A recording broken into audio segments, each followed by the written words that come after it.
Witam Was jak zwykle serdecznie, ciepło na kanale Barwy Zdrowia, czyli Janusz Dąbrowski. I przypominam naszego gościa, przesympatyczną Justyna Lea Bogusz. E, Jak pamiętacie z poprzedniego odcinka, z pierwszego wywiadu, to już będzie drugi wywiad druga nasza rozmowa. Justyna opowiadała między innymi o swoich doświadczeniach z Peru. To jest dziewczyna podróżniczka. Kilka zdań wam przeczytam z jej, że tak powiem, charakterystyki. Ekspertka mocy, powrotu do wewnętrznej harmonii, cichego szeptu duszy. Bardzo mi się to podoba. Towarzyszę kobietom i mężczyznom w powrocie do siebie, do ciała, serca, wewnętrznego spokoju. Brakuje nam to dzisiaj w tym świecie zaganiania i tak dalej. Nie wszystko oczywiście odczytam tutaj. Bardzo mi się podoba takie zdanie, które mi tu pisałaś, cytat. W życiu nie ma takiej chwili, abyśmy nie mieli wszystkiego, co potrzebne, aby czuć się szczęśliwym. To jest tak, to jest kwestia tylko takiego stanu, żeby się nauczyć być w każdym momencie szczęśliwym. Pewne rzeczy zaakceptować na zasadzie, bo ja przepraszam, ale zazwyczaj takie wstępiki robię. Nie rozumiemy często słowa akceptować. To co ja mam się zgadzać na to, że i tak dalej? Nie chodzi o to, żebyś się zgodził, tylko żebyś to przyjął, co cię spotkało. I co w tym sensie akceptacja? No nie może zaprzeczyć faktom, które się wydarzyły. Przyjmuję to. Natomiast ewentualnie później to zaczynam przepracowywać. Przynajmniej ja tak to rozumiem. Co jeszcze?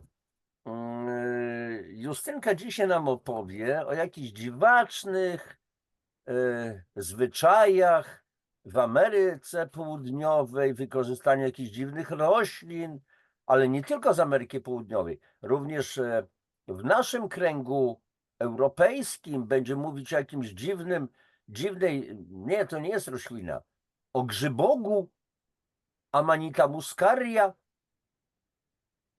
grzybki halucynki i takie inne historie.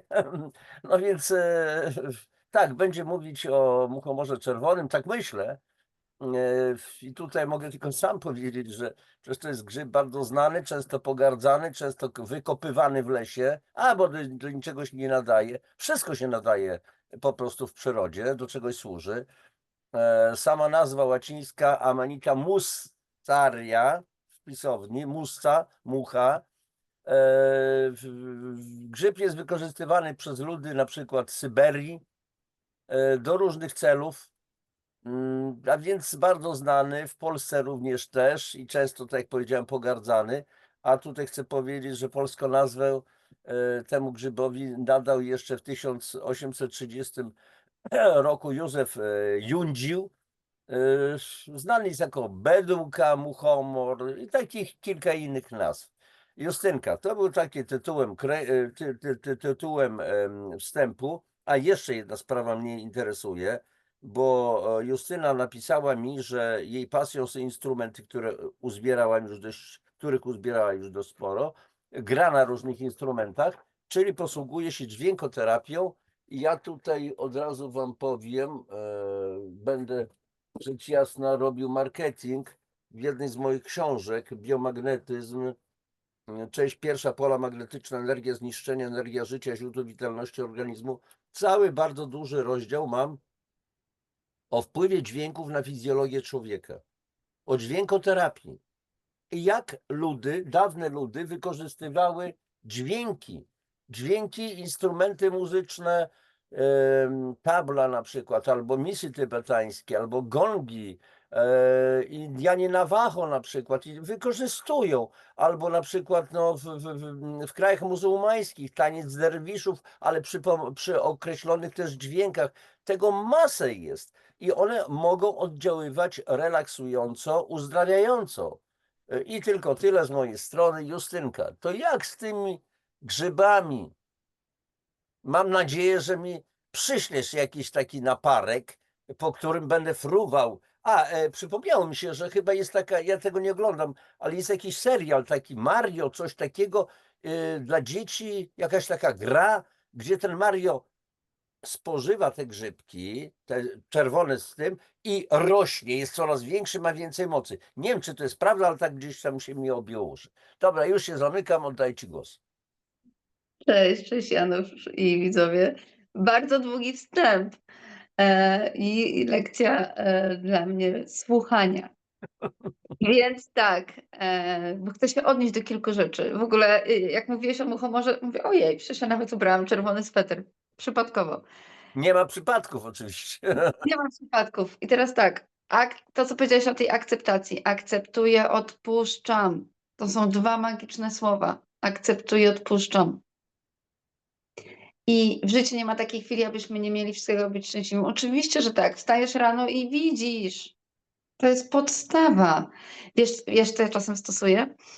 Wyobrażam sobie, że wszystkie komórki, cząsteczki mojego ciała, takie małe kuleczki, i one są wszystkie szczęśliwe. I one po prostu tymi uśmiechniętymi buźkami skaczą i hej, kolejny nowy dzień, wstaliśmy.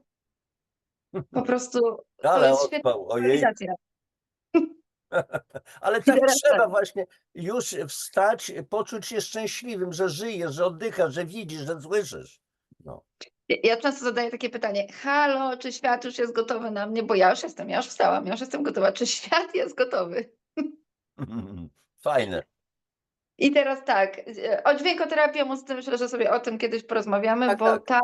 tak, mam bardzo dużo instrumentów. Teraz doszły jeszcze kamertony, więc jeszcze jestem na etapie uczenia się, jak posługiwać się kamertonami, ale muzyka, granie intuicyjne dla osób, dla grup, to jest moja pasja. Szczytywanie z pola energii i granie, podnoszenie wibracji.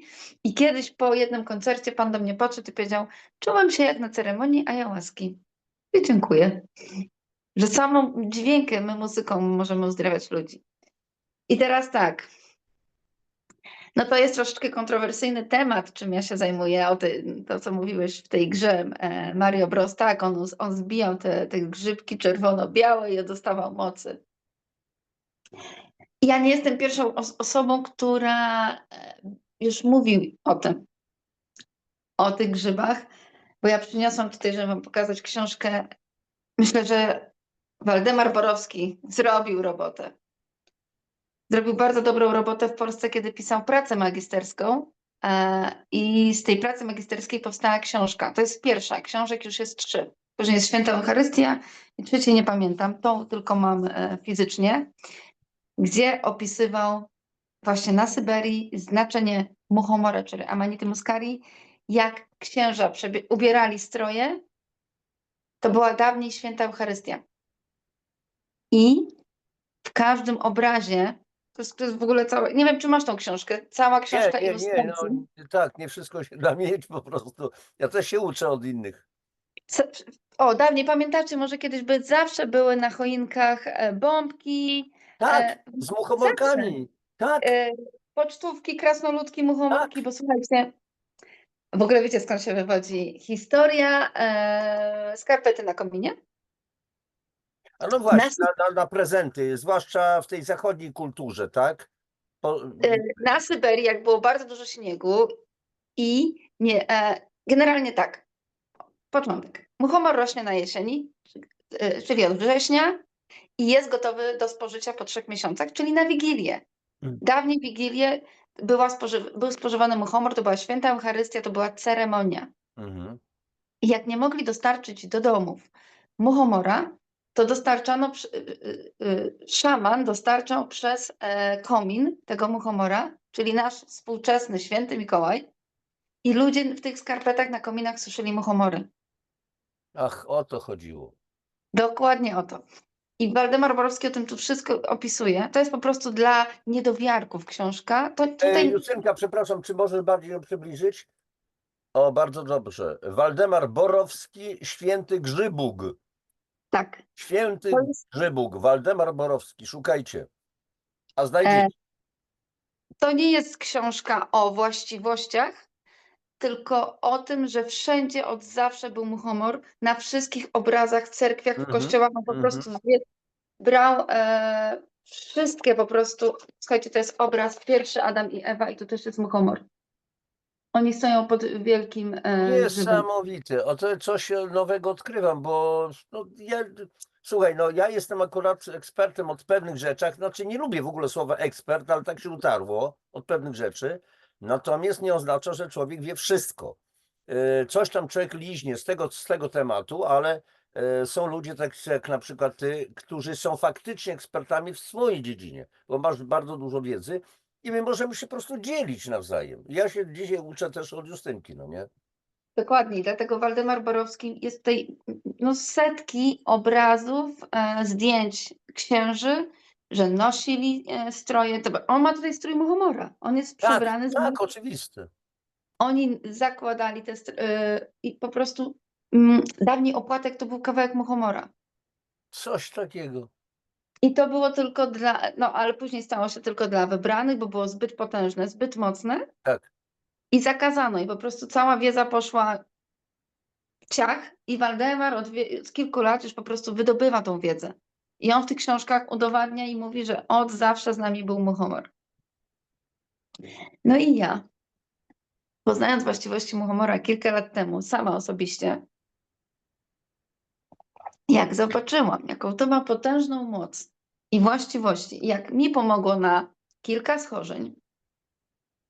Ja miałam bardzo duże szumy w uszach. Mi cały czas piszczało w uszach. Migreny, menstruacja bolesna i taka frustracja szybko, szybko, wiesz, jak rakieta. Jak Szybko nie obrażam. odpalałaś. No, my kobiety mamy takie tendencje. Tego nie ma. Po 3 miesiącach mikrodawkowania kropli z amanity muscarii przeszło. Więc wpadłam na pomysł, czemu by się z tym nie podzielić ze światem, skoro to tak działa, skoro inne techniki nie pomagały. Wiadomo, przy tym to nie jest wybawienie i lekarstwo na wszystko, bo przy tym też były oddechy, medytacje, ale to było takim u mnie kluczowym, te krople z Muchomora i zaczęłam je tworzyć. I dziś mogę powiedzieć, że pomogłam setkom osób. Mhm. Setkom osób pomogłam wyjść z uzależnień, depresji, ataków paniki. No i jeszcze, dzięki amanicie muscarii nie piję alkoholu. Po prostu Muchomor, on sobie wchodzi do głowy, ja to tak widzę, on sobie wchodzi tam, naprawia nasze neurony w mózgu i myśli tak, to ci niepotrzebne, to ci nie służy i wywala. Mhm. I nie ma jednej reguły, na co jest. On jest na to potrzebuje twój organizm i twoja dusza. Wiesz co, wtrącę się tutaj. Czymś mi, że tak powiem, używam takiego określenia, zapłodnić mózg. Więc zapłodniłaś mi mózg, muszę od razu to zapisać sobie. Kochani, przepraszam, ale to muszę. Grzyb, tylko hasełko.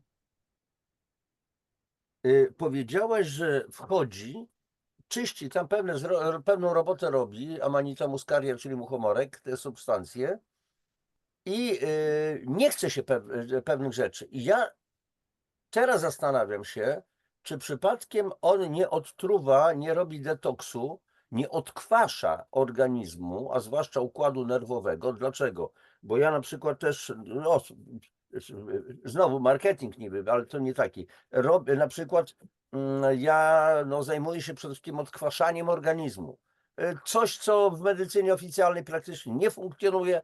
Mówią, jest kilku lekarzy w Polsce, których osobiście znam, którzy mówią, że to istnieje, cała reszta nie i tak dalej.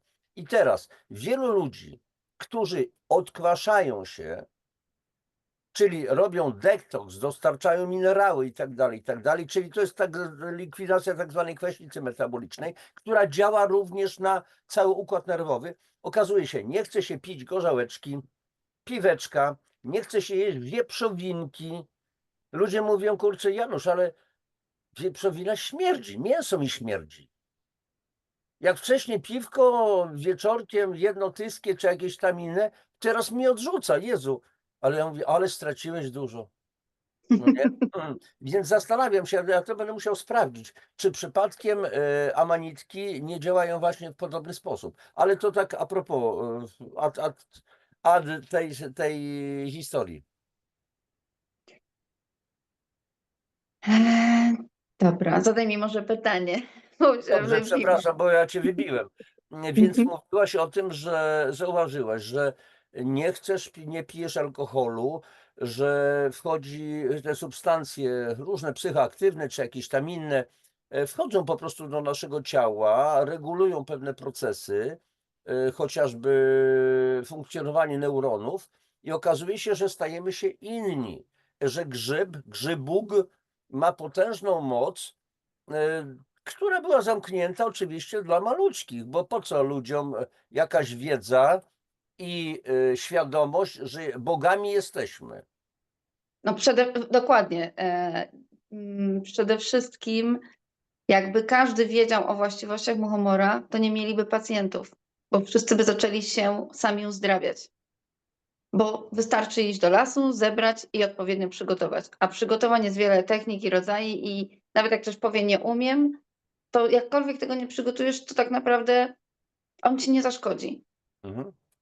Nie ma udowodnionego, z mojej informacji, może się mylę, żadnego śmiertelnego przypadku po spożyciu muchomora. Jeżeli był spożyty muchomor i na przykład inne substancje, narkotyki bądź alkohol, to mogło dojść do Mhm. zgonu. Ale po samym spożyciu muchomora nie ma.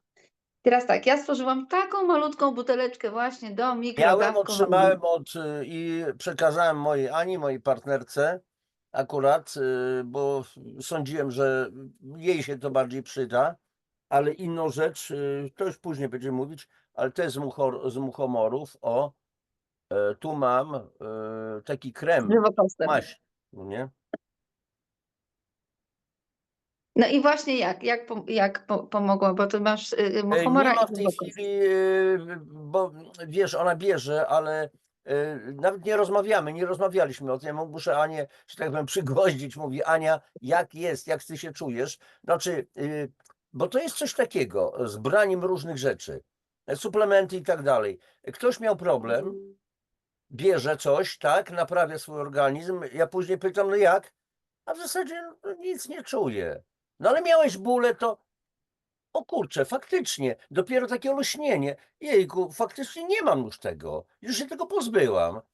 Człowiek zapomina tak jakby i ktoś czasami z boku musi wyciągnąć. No co było? Noga ci się zrosła w końcu? No zrosła się. No, rozumiecie, o co chodzi. Dokładnie tak. Muchomor ma bardzo dużo witaminy D, której nam jest potrzeba jesienią. Dlatego on też, matka natura wiedziała, kiedy nam go dać. Dała nam go na jesień. Żeby nas właśnie wspierać jesienią i zimą, bo nam potrzeba. No, w Hiszpanii może jest słońce, no dzisiaj nie ma wyjątkowo, ale w Polsce i w Anglii rzadko kiedy są dni słoneczne w okresie jesienno-zimowym, więc to jest najlepsze wsparcie. A w ogóle na przeziębienie to jest najlepsza rzecz na świecie. Parę kropel, albo jak nie mamy kropelek, czy mamy kapelusze, zalać wodą, trochę octu jabłkowego, wypić herbatkę, na drugi dzień stajemy ozdrowieni. Także dokładnie tak jak powiedziałeś, czasami ludzie zapominają. Ja zawsze powtarzam, należy je brać z intencją. Bo to ja jak je zbieram, to w ogóle, by ktoś to widział, jak ja szaleję w tym lesie, piszczę, krzyczę, zbieram, w ogóle jestem przeszczęśliwa, jak ja je znajduję. Później ja gram na tych instrumentach. Suszę je 3 miesiące, znaczy suszę je szybko, ale trzymam je 3 miesiące. I po 3 miesiącach je nastawiam w maceraty, w słoiki i te słoiki też programuję na uzdrowienie, miłość, bo przecież woda jest nośnikiem. Więc razem z tymi grzybami programuję te słoiki i po kilku tygodniach te krople dopiero są gotowe, żebym mogła się nimi podzielić. Także to jest bardzo długi proces, to są 4 miesiące, Mhm. ale każdy mi pisze po kilku tygodniach, dniach: Justyna, wow, działa, chce mi się żyć. A jak mi nie wierzycie i Januszowi, że my sobie tak tutaj rozmawiamy o tym muchomorze, to jest encyklopedia wiedzy. Dawaj bliżej jeszcze. Mikrodozowanie muchomora czerwonego Baba Masza. Bardzo dobrze. To jest, Później jeszcze mi to napiszesz albo przyślesz może fotkę okładki, to gdzieś ja tam po prostu rozreklamuję tą książkę. tą książkę mam w PDF-ie, mogę się podzielić. O, Mogę wysłać na WhatsAppie. Baba Masza to jest doktor medyczny, to jest kobieta na Rosji, która wiele lat badała muchomora, która po prostu tą wiedzą dzieli się z innymi i ta książka dopiero w zeszłym roku była wydana w języku polskim. o proszę. I tutaj są opisy, wykresy, zdjęcia, takie już dla takich, wiesz, tych, co potrzebują mieć wyniki, Tak, na co działa Amanita. Prawie na wszystko, słuchajcie. Więc tutaj są po prostu zdjęcia, jak ludzie mieli egzemę, wiesz, jak im przeszło. tak. I tą książkę to jest encyklopedia, to powinien przeczytać każdy. I na przykład są często pytania, to brać rano czy wieczorem? Wiesz wtedy, kiedy czujesz, kiedy Mhm. potrzebujesz, bo ja brałam kiedyś rano na przykład, żeby mi dała energii, chęci do działania. Mhm. Nie Na czczo na przykład. Tak, tak, nie wynosiła z takich stanów takich trochę depresyjnych. Wiesz, nie chce mi się, mieszkałam w Szkocji, szaro, buro, ponuro. Tak, tak. Dobra, działamy. Teraz na przykład wolę wziąć raz na kiedy przed snem, żeby takim całym dniu wylądować. Dobra, fajny był dzień, idziemy w głęboki sen, żeby rano wstać wypoczętym. A Manita też polepsza sny. Mhm. Też to zauważyłam, że czasami na przykład dostaję pytanie, bo w snach tam miałem sen o, nie wiem, złej relacji z mamą. No to Amanita ci w śnie pokazuje, gdzie masz zajrzeć, gdzie Mhm. masz co naprawić. Mhm. Także ja zawsze mówię, działa na każdym poziomie. Dobrze, i teraz jeszcze raz, bo wspomniałaś maceraty wodne, czy też maceraty alkoholowe? Ja robię maceraty alkoholowe, Mhm. co jest w ogóle paradoksem, bo Amanita się nie lubi z alkoholem, ale sam alkohol wyciąga ducha. Wyciąga, tak, tak, oczywiste. I to jest tylko dlatego, plus one nie mają daty ważności, bo są na alkoholu. Gdybym ja je robiła na wodzie, one po tygodniu, dwóch nie nadawałyby się. Tak, ale mówiłaś też o intencji. Kochani, istnieje takie zjawisko tak zwanej pamięci molekularnej wody. To istnieje i niech się nikt ze mną nawet nie śmie wykłócać, bo nie ma na ten temat wiedzy. A jest wielu takich naukowców, ja to nazywam, z wielkim A w środku. Co do bzdury, fizyka tego nie potwierdza. Fizyka potwierdza, tylko trzeba wiedzieć, jaka fizyka i tak dalej. Ja między innymi o pamięci wody pisałem w pierwszym tomie mojej książki Woda, fenomen życia.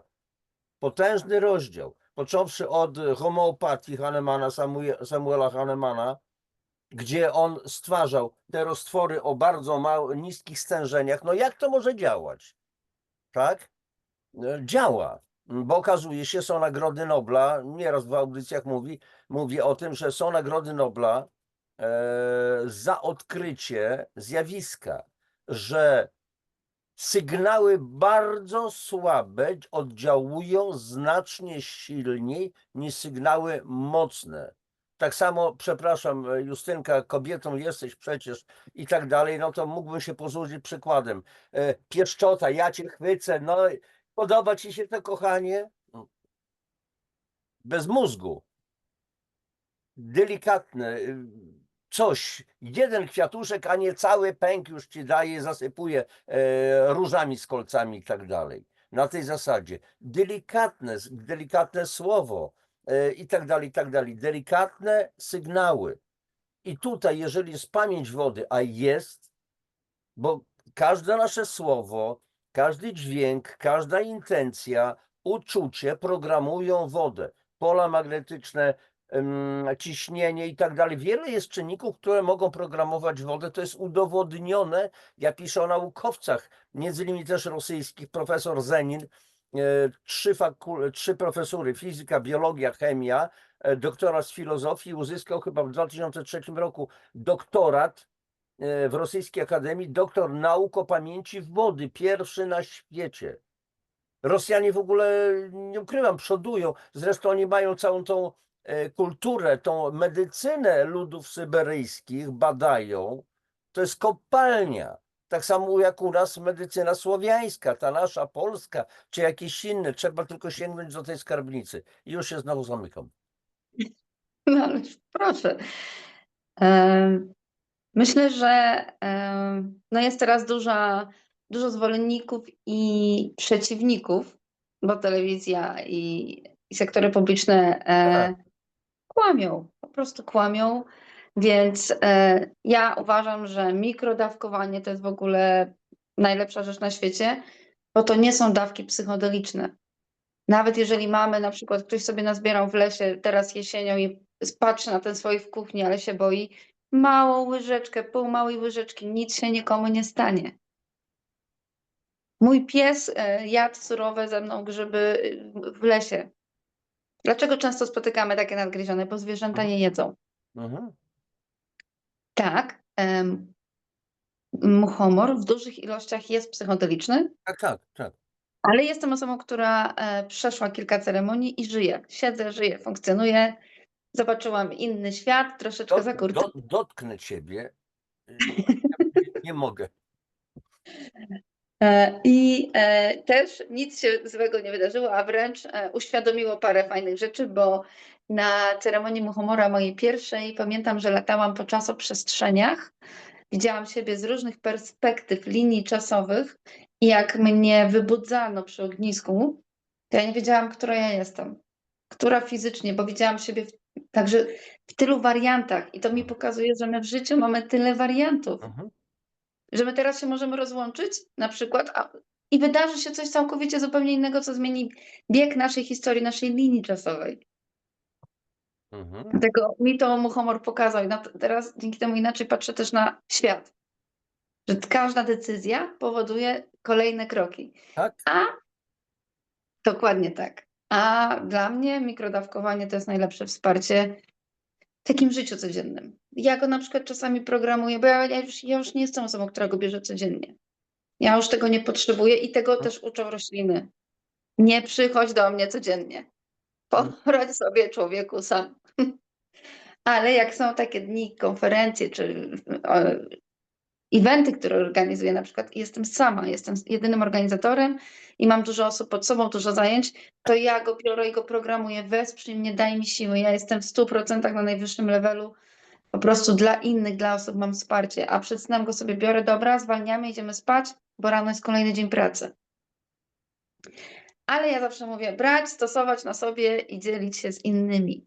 Często na przykład osoby pytają, czy dla dzieci można. Można, do herbatki, 1 kropelkę, 2. Tak, kwestia dawkowania. Oczywiście, że tak. Jak to powiedziałam w ostatnim odcinku, dzieci w Peru piją ayahuaskę i żyją. Coś takiego. Ale oni nie mają, może by nie pili, gdyby wiedzieli, że są dowody naukowe, że ayahuasca po prostu szkodzi. Okej. Okej. Można i tak. Można i tak. Naukowiec kontra naukowiec, tak? Tak. No i idąc tym, no bo u mnie się zaczęło od tych kropli i teraz sama je zbieram od kilku lat, sama tworzę. Ja mam takie słoje wielkie z tymi słojami, wiesz, tam je programuję. Z nimi rozmawiam, śpiewam, gram im tam. Mówię, kurczę, no są krople do spożycia wewnętrznego. Można zrobić krople do spożycia zewnętrznego, ale ja nie przepadam, więc wymyśliłam kremy. No i stworzyłam 2 kremy, który jeden z nich masz, jeden jest na twarz, bardzo nawilżający, a drugi z żywokostem na wszelakie bóle reumatyczne, stawowe, po złamaniach, zwiknięciach. To jest majstersztyk dla mnie. Ciebie nic nie boli, to No i to znaczy, akurat ja nie mam, mając te swoje latka, jakoś na razie radzę sobie, nie do złamania, że tak powiem. Mam czasami okresy, słuchajcie, życie to jest sinusoida przede wszystkim, od tego trzeba zacząć. Jednego dnia jest tak, drugiego dnia jest tak. Upadamy, ale się podnosimy. To jest normalne, natomiast no, ja od wielu, wielu lat też dożywiam organizm, doczyszczam. Nie powiem, że nie grzeszę, bo na przykład mało śpię niestety. Ja jestem nocny Marek, nawet wczoraj akurat w nocy przychodzi mi jakieś takie, jak powiedziałem, zapłodnienie mózgu, więc ja od razu po prostu do kąpa i zgasło, szukam. Oprócz tego musiałem pewnej koleżance po prostu pomóc, bo mówi, słuchaj, no, silne zapalenie pęcherza, kilka lat leczenia tylko antybiotykami, 30 parę lat dziewczyna dosłownie umiera z bólu. No i wiesz, i dalej szukać jej, bo jest, można jej pomóc, ale ta dziewczyna nie za bardzo wierzy, więc ja, dobra, artykuły naukowe, proszę bardzo, o to. Badania mówią wyraźnie, co należy zrobić, no nie? Co jest niezgodne z oficjalną medycyną, zwłaszcza w Polsce. No. No do tego jeszcze podłoże psychiczne, czyli poczucie własnej wartości. Tak, tak, dokładnie. Tak. Terytorium. U kobiety pęcherz to terytorium. No, pięknie. Mhm. Ktoś kiedyś w tym życiu albo w poprzednim zaburzył poczucie terytorium, tej przestrzeni, wiesz, takiej. I no, powstał konflikt. Tak. To powinna każda kobieta wiedzieć, jeżeli coś mi z pęcherzem zaczyna się dziać, to kto przekroczył moją strefę komfortu? Kiedy No, ja komuś za bardzo pozwoliłam na coś? Kiedy na przykład, nie wiem, dla przykładu, szef się do mnie przystawił, a ja za późno powiedziałam stop. tak, tak. To już jest oznaka, że to już Ale to, Justynka, ale czy to należy rozpatrywać również w kategoriach seksualnych ewentualnie? Przekraczanie pewnych granic? oczywiście, że tak. Tak. Mhm. Kobiety, pęcherz, układ narząd to jest terytorium, to jest Tak, strefa tak, tutaj. tak, oczywiście. Także tak, jak najbardziej. Więc tak, Muchomor. Muchomor, jestem jego wielką fanką. Robię to od kilku lat, sprzedaję, nie powinnam tego mówić, jako produkt kolekcjonerski na cały świat. Kupuję to, produkt kolekcjonerski. Oczywiście. Wiesz, jak Piszę. one pięknie wyglądają, te buteleczki, ja je mam w łazience, stają przy lusterku. To jest po prostu piękna, piękna oprawa graficzna. Już zapisane. Ciągle mówię, będziemy robić to samo, tylko nie tak samo. Nie damy zrobić się w bambuczko. Koniec. Ale oczywiście, oczywiście. W zeszłym roku, bo już jesteśmy w nowym roku, stworzyłam jeszcze jeden nowy produkt, bo generalnie ja mam 10 produktów. Ale jak jesteśmy w Europie, to stworzyłam jeszcze białoporka brzozowego. Ach, oczywiście. Tak. Białoporek brzozowy. Tak. Dostałam przepis od szamanki w Polsce. Mówi, że leczyła ludzi na COVID-a. Jak była ta słynna akcja COVID, to mówi, to po prostu stawiało ludzi na nogi, na nowotwory, na oczyszczanie, także Tak, tak. najnowszy. Białoporek jest przy terapiach antynowotworowych tak używany. Więc z grzybów to tyle na razie u mnie, choć myślę już o kolejnych. Zwłaszcza, że przenoszę się do Polski i Na myślę, stałe? na razie tak. Dobra. Na razie tak, na razie jednak Polska i tak już sobie myślę o tych lasach pełnych, obfitych w grzyby. Boże, trzeba grodzić przed Justyną lasy, jakieś kruki kolczaste, jakieś coś, przecież to jest, będzie masakra. Nie. Janusz, stop. Trzeba zbierać dla Justyny. Przepraszam. To wiesz, ten drugi wilk we mnie się odezwał. Tak, tak afirmujemy. Trzeba zbierać dla Justyny, bo Justyna robi dobre rzeczy, pomaga Dobra, innym intencja ludziom. ludzie, zbieramy grzyby dla Justyny. Dokładnie tak.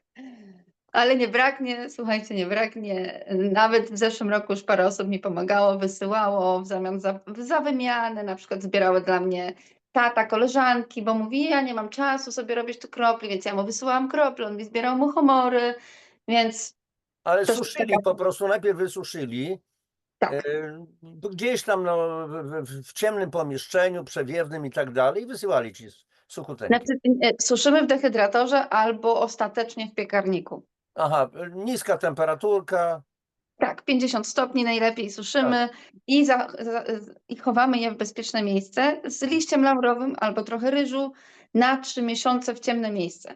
I Mhm. one po 3 miesiącach bardzo często wychodzą takie miękkie i ludzie panikują, co się stało. One po prostu zebrały wilgoć z całej przestrzeni. Tak, tak.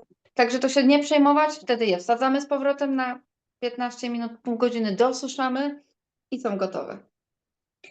Chyba że ktoś nie ma czasu czekać, to z tych zebranych od razu może sobie zrobić nalewkę do użytku zewnętrznego.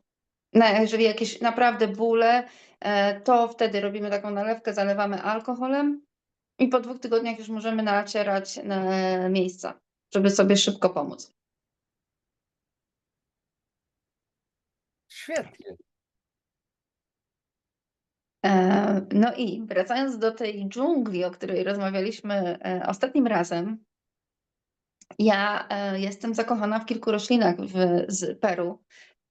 Roślin jest cała gama. Nie znam ich wszystkich, nie jestem w stanie ich jeszcze wszystkich poznać, ale te, które poznałam, które przestosowałam na sobie, wiem, jakie mają ogromne działanie, wspaniałe, fantastyczne i po prostu też stwierdziłam, robię z nich krople, niech to idzie w świat. Więc tworzę też z roślin z Peru różne krople do mikrodawkowania i na przykład jedną taką rośliną jest guajuza. Znasz yerba mate? Tak, oczywiste. Dokładnie. Piję taką specjalną herbatę, mieszankę, gdzie jest yerba mate, jest podarko, czyli lapacio, też z Ameryki Południowej, jest trawa cytrynowa, jest pokrzywa, jest rooibos, jest zielona herbata i co jeszcze? Jeszcze chyba, łącznie chyba i 7 różnych składników, ale między innymi yerba mate. A i korzeń lukrecji. I yerba mate to dokładnie, to jest guajuza, ma te same właściwości co yerba mate, tylko to jest, pochodzi z Ameryki Południowej. Jest drzewem wiecznie zielonym. Mhm. I właśnie stosujemy ją myśmy to pili myśmy to w ogóle te liście to sobie rano parzyli w wielkim garze codziennie rano w Peru, w dżungli i to była taka nasza tradycja. Każdy, kto wstawał rano, to nie robił kawy, tylko zaparzał guajuzę, bo guajuza była pobudzająca, daje koncentrację, skupienie i tak delikatnie pobudza. Czyli ja uważam, że ona jest świetna do nauki. Ja Słuchaj, bo jeżeli znasz skład, bo ja pierwszy raz akurat słyszę, może ona zawiera guaraninę, czyli taki rodzaj kofeiny, która się bardzo wolno uwalnia, nie jak kofeina, która daje kopa błyskawicznie, a później jest opad, a guaranina bardzo wolno. Być może o to tutaj chodzi w składzie. dokładnie tak. I ma bardzo dużo wapnia, cynku, potasu i chromu. O, chrom jest bardzo ważny. Tak, także ja uważam, że ona jest Cynk świetna. też dla układu odpornościowego. Tak, i wyostrza zmysły i instynkt. Ja uważam, że ona jest fajna na rano i na przykład po południu.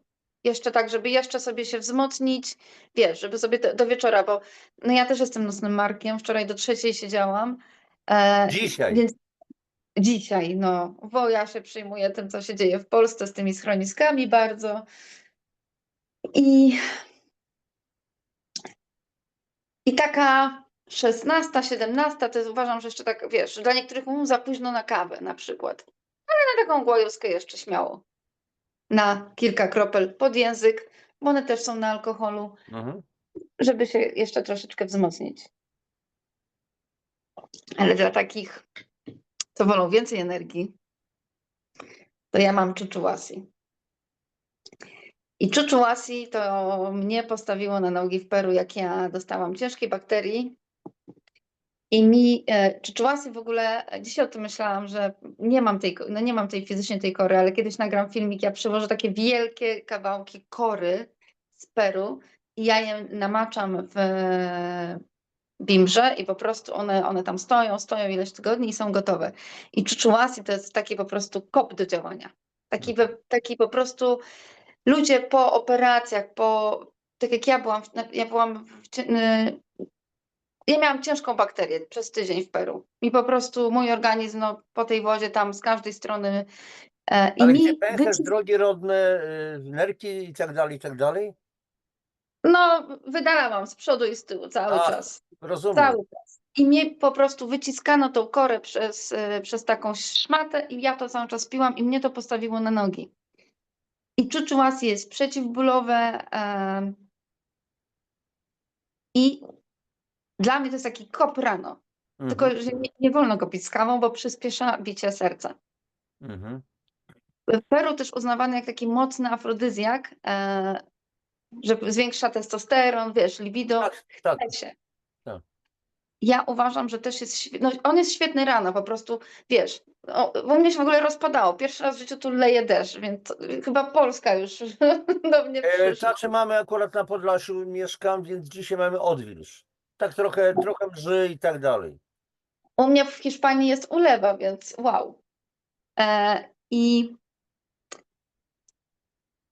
rano takiej energii, wiesz, no i dobra, zimą, jesienią potrzeba nam słońca, czyli witaminy D, czyli muchomora, ale też my mamy taką wewnętrzną prokrastynację, nie chce mi się, nie, po prostu bierz te krople, bierz te czuczułasy, one po prostu cię tak, dobra, idę, działam, zrobię. Te wszystkie projekty, które odkładam, po prostu działam. On taki wewnętrzny ogień rozpala, ale też bardzo przywraca organizm po ciężkich chorobach, po szpitalach, wiesz, ludzie szybciej wracają do zdrowia. Mhm. To tak w skrócie, bo to tak w skrócie wam wszystkim tutaj opowiadam, bo zawsze uważam, że należy stosować na sobie. Jest jeszcze taka piękna roślina bobinsana. Nie wiem, czy słyszałeś kiedyś nazwę. Nie. Bobinsana jest pięknym krzewem, bo tak, teraz tak, głojuza to liście, czyli jak yerba mate, czyli liście. Możemy też kupić głojuzę w liściach i pić ją jako herbatę. Ja po prostu lubię mikrodawki. Czuczułasi, kora drzewa, taka wielka. Czuczułasi jest takim czerwonym drzewem kora, a bobinsana to jest krzew, ma takie różowe kwiatki do góry, takie promyczki do góry. I bobinsana jest czułą przewodniczką. Bobinsanę pije się przed ceremonią ayahuaski. Bobinsanę pije się zazwyczaj rano, żeby połączyć się ze swoim sercem, ze swoim wewnętrznym głosem, ze swoją intuicją. I dopiero wieczorem siada się do ceremonii ayahuaski. Nic się już w międzyczasie nie je, organizm się przygotowuje do ayahuaski. Bobinsana, ale i bobinsana, i czuczułasi też możemy dietować, o czym zaraz powiem. I bobinsana bardzo wspiera kobiety, na nasze narządy rozrodcze. Mhm. Bardzo kobieca energia, taka czuła. Ja pamiętam, jak dietowałam bobinsanę, ja cały czas byłam ckliwa. I mężczyźni mogli powiedzieć, o to nie dla mnie, to tylko dla kobiet. Właśnie dla mężczyzn też, bo pozwala odkryć tą stronę delikatną. Mhm. Ona jest taką przewodniczką, ona cię prowadzi, w którą stronę masz iść. Pomaga też na artretyzm, reumatyzm i dietowanie. Na czym polega dietowanie? Sama dieta, tak jak my znamy tutaj w Europie, bo ja mówię tylko o takim dietowaniu roślin w Peru. To nie jest, że my sobie tam kupimy chodakowską czy dąbrowską sobie robimy. Dieta, czyli praca z rośliną, to jest bycie w odosobnieniu od 10 do 14 dni. Na przykład w takim domku drewnianym, gdzie w domku mamy tylko łóżko, stolik, krzesełko i notes i ołówek. I dziennie jesteśmy sami, ze swoimi myślami, ze swoją głową. Dostajemy tylko tam 2 albo 3 posiłki jałowe, czyli bez cukru, bez soli, żeby nie wprowadzać żadnych innych rzeczy do organizmu. I dietujemy roślinę. I na przykład pracujemy z rośliną, czy to czuczułasi, czy bobinsaną, czyli pijemy ją i patrzymy, co ta roślina chce nam pokazać o nas samych. To jest wyzwaniowy proces. Ja tego nie robiłam w odosobnieniu, ja to robiłam w UK, ale wtedy przez ten czas mało używałam telefonu, nie byłam w kontaktach za bardzo społecznych, żeby być ze sobą. To ja pamiętam, że ja cały czas taka ckliwość, wiesz, taka kobiecość do mnie wracała. To poczucie, że wiesz, ptaszek przeleciał, Boże, jak pięknie, wiesz. Ona daje takiej właśnie delikatności, takiej czułości. W moim środowisku nazywamy ją taka czuła przewodniczka. Mhm. No i ja poszłam dalej o krok i z tych 3 roślin stworzyłam wojownika. Coś dla Stworzyłam kroplę. mężczyzn, prawdziwych mężczyzn. Tak, tak, ja stworzyłam kroplę wojownika, bo pomyślałam sobie fajnie, każda roślina coś daje, ta daje koncentrację, skupienie, ta mega pobudza do działania i naprawia nasz organizm, wiesz, taki wzmacnia kości, układ. No i pomieszana czuła przewodniczka. No i ja to połączyłam w 3 w jedną butelkę i to jest po prostu wow. To, co tak. Rozumiem, że jak będę to pił, będę czułym barbarzyńcą. O! Czułym wojownikiem. Takim, wiesz, wojownik jest taki, ja tak widzę wojownika. Wojownik stawia siebie na pierwszym miejscu, kocha siebie, walczy o siebie, o innych, o Tak, najbliższych o swoich bliskich, tak.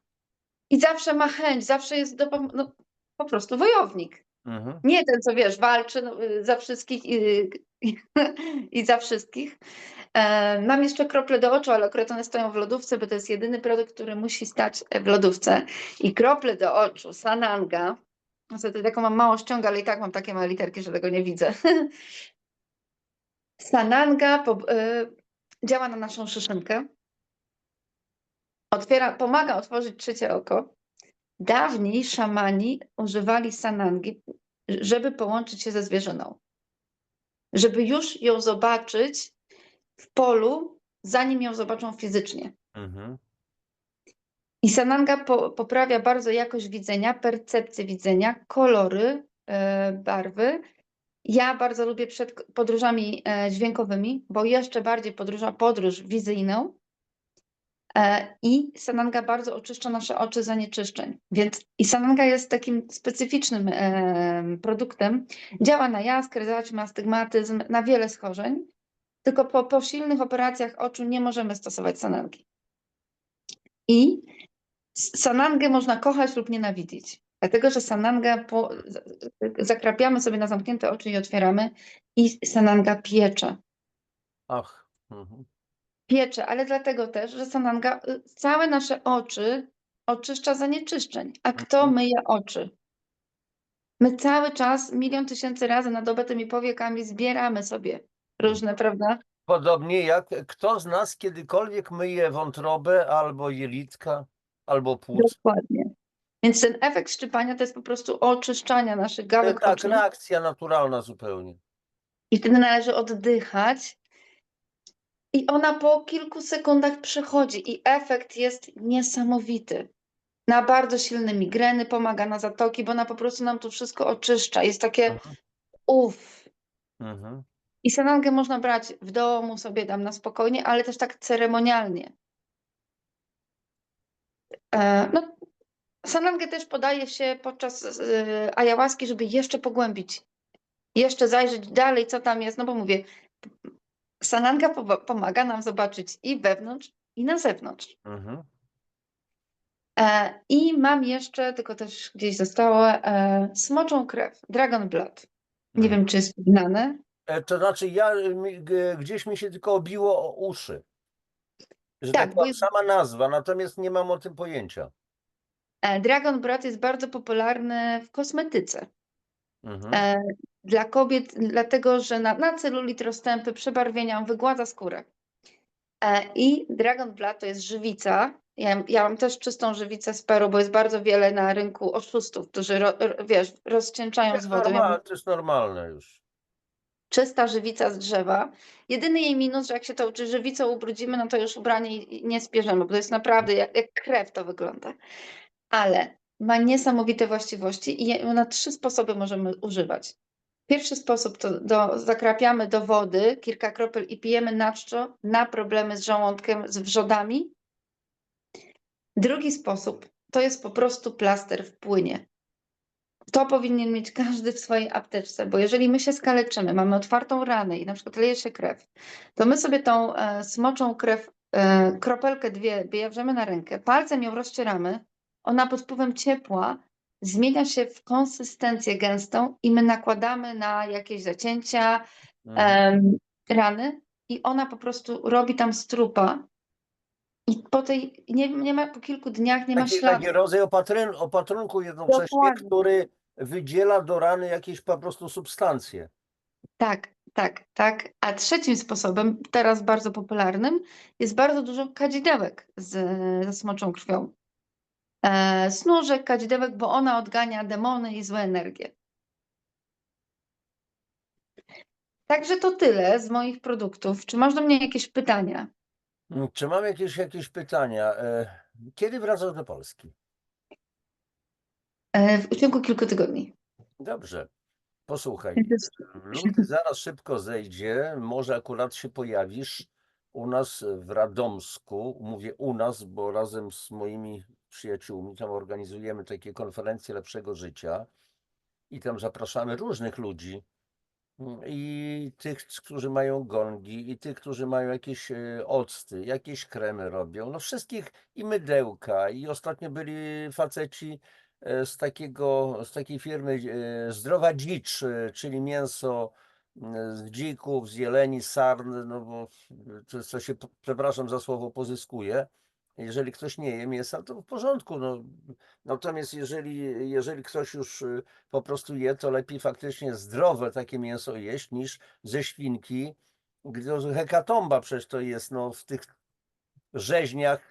Ja akurat kończyłem Politechnikę, Wydział Maszyn i Urządzeń Rolniczych, więc w ramach tych tych studiów, na przykład miałem praktykę miesięczną w zakładach mięsnych od początku, od przyjęcia zwierząt, świnek, krówek, po rzeźnie, widziałem wszystko. To było coś przerażającego, aż po już po prostu samą produkcję i produkty wypuszczane.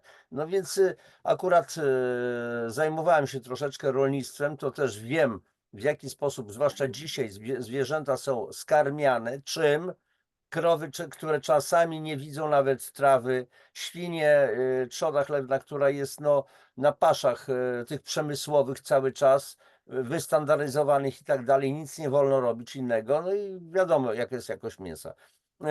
A więc wracam do rzeczy, mówię, zapraszamy tam różnych ludzi, którzy mogą przyjechać, wystawić się, opowiedzieć o tym, nawet po prostu mają swoje jakieś wykłady, 40-45 minut, opowiadają i tak dalej. Widzą to, co my robimy też. Akurat dzielimy się własnymi jakimiś doświadczeniami i tak dalej. I wystawcy tam wystawiają za free, opłat nikt tam nie bierze.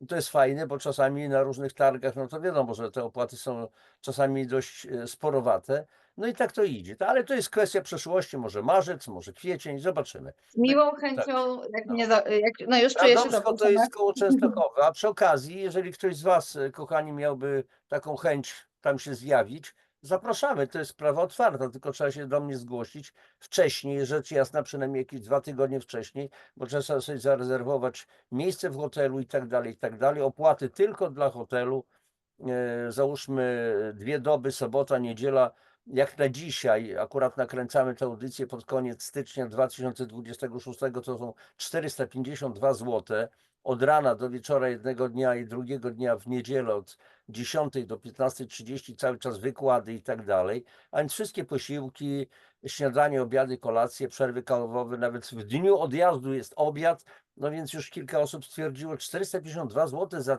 tą całość, to wszystko, a za nocleg, ja mówię, nie, to jest za wszystko. No to ładnie żeście wynegocjowali. Mówi, to akurat nie ja, kto inny, a więc chodzi o to, żeby no, stać było ludzi po prostu przyjechać. Różne są sytuacje. No i tyle. To Także czuję się zaproszona, dogadamy szczegóły na april. tak. To wrzucam informacje, bo już nieraz mnie ludzie o to pytają, więc to też jest jakiś przekaz. No ale to jest przyszłość. Justynka, dobrze. Opowiedziałaś o wszystkich swoich po prostu produktach. Zamieszczę oczywiście w opisie audycji kontakt do Justynki. Jeżeli będziecie mieli ochotę coś zamówić, poczytać. Stronę oczywiście, ma piękną stronę, od razu Was namawiam. Tam widziałem, trochę zdjęć pościągam tam też z tej strony, chociaż Ty dostarczyłaś mi bardzo dużo zdjęć do miniaturki. No więc po prostu kontaktujcie się z Justyną, bo może Wam w wielu rzeczach pomóc. Ja też mam swoje różne historie, te prozdrowotne, cała kuracja specjalna, wsparcia metabolicznego organizmu, ale nie należy się nigdy zamykać w jednym, bo to jest bzdura. Oczywiście, że tak. Ja używam też, nieraz mówię, i pola magnetyczne, na przykład mam urządzenie Bemer 3000, kolega teraz pożyczył mi takie urządzenie, specjalna mata Cloud, bardzo dobra, tu mamy MIM, akurat 2 produkcji pana Andrzeja Fiederuka od prawie 30, chyba ponad 5 lat na rynku, to już zresztą sam mówił, że mówię, o, to już jest przedpotopowy MIM, teraz jest nowszy. Ja mówię, tak, ale on ciągle służy mi doskonale do różnych rzeczy. Chodzi o suplementację polami magnetycznymi, o czym ludzie nie wiedzą. O tym, że należy, kochani, pić czystą wodę, najlepiej strukturyzowaną. Dobrze byłoby o wysokim pH, alkalicznym i tak dalej, i wysokim ujemnym potencjale, na przykład redoks. Woda to jest podstawa, no z wody się składamy, a więc warto łączyć wiele innych rzeczy. To są, słuchajcie, dźwiękoterapia, czyli gongi, misy tybetańskie, kamertony wyskalowane na konkretne problemy. Bo bo o co chodzi, kochani? Justynka to potwierdzi, bo że jest fachowcem w swojej sprawie. Nasze ciało to jest jak wielka symfoniczna orkiestra. Każdy narząd, każda komórka drga, ma własne wibracje i to tworzy jedną całość. Piękny utwór. I nagle zaczyna coś fałszować. Dobry dyrygent momentalnie wyczuje ten fałsz i tak dalej. I w związku z tym trzeba podać informację dla ciała, jak ma prawidłowo wibrować. Jeżeli się mylę według ciebie, Justynka, to mi lepiej zwrócisz uwagę, że jak Nie, zgadzam mówisz, się z każdym Janusz słowem. mówisz Trzeba. bzdurę. I teraz, jeżeli podajemy czy leki, czy te nalewki, czy amanita muscaria, czy jakieś inne po prostu specyfiki, to nie tyle my oddziałujemy fizycznie tą materią, tylko podajemy sygnały. Bo dlaczego mikrodawkowanie? No pani Justyno, 2-3 krople na chłopa, który waży 120 kilo. Ja flaszkę tego muszę wypić od razu. No nie, człowieku. No nie. Właśnie mikrodawkowania słabsze sygnały oddziałują silniej, bo podają ci informacje szeptem, łagodnie, delikatnie, tak jak ty mówiłaś, ckliwie, a nie Ale po prostu siekierą. No bez sensu. ja Kompletnie. sobie ostatnio zadałam pytanie, dlaczego ja pracuję z roślinami? Bo roślina nie ma ego, ani roślina, ani grzyb. Chodzimy po terapeutach, specjalistach i polecam zawsze, trzeba iść, szukać tam, gdzie nas woła, ale czasami ktoś może nam coś niechcący powiedzieć, co nam nie służy. Tak, zasugerować coś niechcący. Tak, czy w hipnoterapii może nam niechcący zrobić krzywdę, Mhm. albo ma ego wybujałe i celowo nam chce zrobić tą krzywdę, a roślina i grzyb nie ma ego, ono nigdy nie ma intencji, żeby nas Tak, skrzywdzić. tak, tak. I tutaj, jeżeli chodzi o bardzo fajną rzecz, po prostu wspomniałaś, że pracujemy z ludźmi i ci wszyscy, którzy też są, oczekują pomocy, między innymi od ciebie, ode mnie i od wielu innych, mogą być przeświadczeni, podchodzą z takim czystym sercem, że faktycznie przyszli do kogoś, kto może, ale teraz pytanie, na kogo trafią. Bo są również terapeuci wampiry energetyczne. Dokładnie. Ustawiają się w pozycji guru. Robią rodzaj takiej sekty wokół siebie, po to, żeby żywić tą energią od ludzi. I zamiast uwolnić ludzi, ja na to jestem, kochani, cholernie czuły. Ja już aż węchem to czuję niejednokrotnie. Widzę człowieka i widzę, jaki on jest. Co on ma w głowie? Albo kasa, albo energia, albo jedno i drugie. Ściąga od tych ludzi po prostu energię, uzależnia ich od siebie. Na to trzeba uważać. Nie wolno czynić z innych ludzi niewolników pod żadnym względem.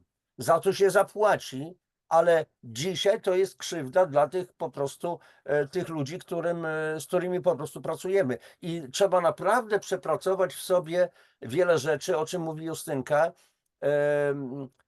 Uciszyć, wyciszyć to ego, bo przecież ja tu jestem najmądrzejszy, najbardziej umny, nie dyskutuj ze mną. Co prawda mnie to też czasami drażni, bo wiecie co, to jest coś takiego jak profesor na przykład matematyki na uniwersytecie musi uczyć tabliczki mnożenia, powiedzmy, i jeszcze ktoś mu, ale czy to na 100% będzie tak? Justynka na pewno tam, jak to mówisz, muskaria, tam, to działa na pewno. Jakie masz dowody medyczne na to? A podaj mi jakieś linki, a daj mi jakieś opracowania medyczne. Rozumiecie, o co chodzi? No po prostu, no w tym momencie dziękuję. Rozumiem, że to nie jest dla pana, to nie jest dla pani.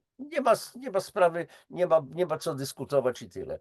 No więc to musi być pewne zaufanie w obie strony, ale mówię, trzeba się strzec tych, którzy czasami nas potrafią wykorzystywać. Takich ludzi jest cała masa, nie oznacza, że wszyscy i chwała Bogu. Dlatego powiem moje ulubione zdanie i to powtarzam zawsze moim klientom, intuicja jest twoim najlepszym doradcą. Intuicja, to co mamy w serduchu, to co mamy na brzuchu, co czujemy, nie No co myśli ciało, rozumek. porozmawiamy o tym następnym razem, jak ciało pokazuje sygnały. No dobra, to co Justynka? Kończymy. Na dzisiaj do zobaczenia, do usłyszenia. Nie mówię żegnam, nie znoszę tego słowa żegnam, bo mi się Janusz, źle kojarzy. żegnają się stare baby w kościele. Tak. Tak jest. I stare chłopy. Tak, Stenka, bardzo Ci dziękuję za dla mnie bardzo zajmującą rozmowę. Znowu się czegoś fajnego nauczyłem. Zobaczyłem, że są dwie bardzo ciekawe książki. Przyślij mi po prostu okładki. Podeślę. Gdzieś to też, Podeślę i polecam. to gdzieś tam po prostu przeniosę. No posłuchajcie, macie, kochani, kapitalną okazję do tego, żeby się nauczyć czegoś nowego, żeby skorzystać, żeby sobie pomóc w różny sposób. Justyna jest do Waszej dyspozycji. No i co? Do następnego spotkania. Wam serdecznie dziękuję za to, że jesteście z nami, że wysłuchujecie, że wy oglądacie. Bardzo Was proszę o lajki, o rozbudowane komentarze, o to, abyście się dzielili z innymi tymi czym tam, linkami. Wstawiajcie na swoje social media, dzielcie się ze znajomymi i proszę Was również o subskrypcję, bo raz, że będziecie otrzymywać informacje o tym, jakie następne tematy są, a przy okazji ten kanał rośnie, a mi bardzo zależy na tym, żeby po prostu ta wiedza szła do ludzi. U mnie reklam nie ma, nie monetyzuje tego, a więc YouTube nie za bardzo, że tak powiem, widzi mnie, nie spełniam standardów społecznych YouTube'a za bardzo, a więc tylko od Was zależy, czy ta wiedza, te spotkania, jak dzisiaj z Justyną, żeby to było bardziej widoczne. Wszystkiego dobrego, trzymajcie się, do następnego spotkania. Papatki. Dziękuję, pa.